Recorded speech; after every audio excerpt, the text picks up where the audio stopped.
What is up, guys? Today we are going to go over how to bench 315 naturally without having to weigh 200 pounds. Step 1, load up 3 plates. Step 2, let it come down. Step 3, push it off your chest. Boom, good job. No, just kidding. So if you're here, you probably already know the diet part, so I'm gonna be quick with that. Gram of protein per pound of body weight. Eat in about a 500 calorie surplus. Yeah, really just focus on the protein part. If you're not taking creatine, I strongly suggest it. There is no actual real backing that it has any negative side effects. The whole kidney failure thing was all bullshit. Fucking dry scoop an entire tub of creatine, bro, you'll be fine. This is not medical advice. So number 2, we're gonna get into programming. Basically just gonna give y'all an example of a progressive overload. Number 3, we're gonna go into form. We're gonna break that down. Little things you can be doing that you might not be to get that 225 to 315. So let's get into it.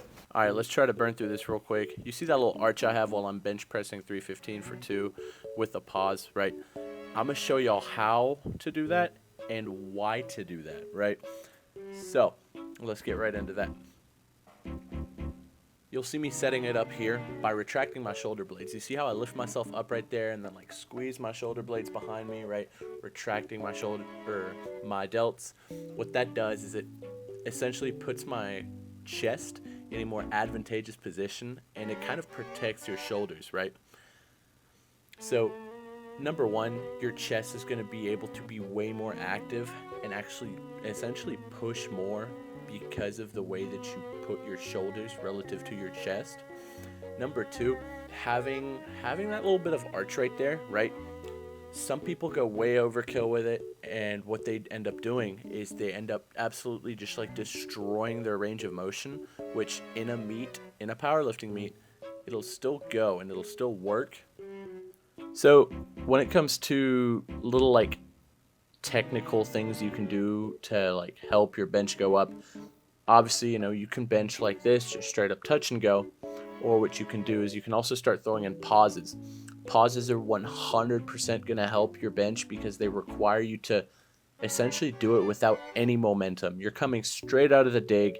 There's no help, no assistance whatsoever from that downward momentum. Number 2, you can do something like an eccentric.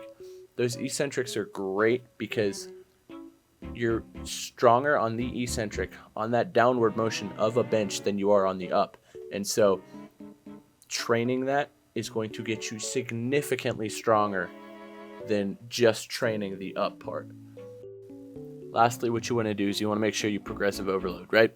Progressive overloading is basically just training harder than you did last time. Let's say on Monday you do 225 for 5 on bench, right? That means on Thursday, it's your next bench session, you want to do 245 for 5 or 245 for 4, something along those lines to make sure that you're still getting stronger, right? If you just do 225 for 5 again, you didn't train harder than last time. If, say, you can't do another rep or do more weight than you did your last training session, add another set. Volume, added volume also counts as added intensity and will grow you and will get you stronger.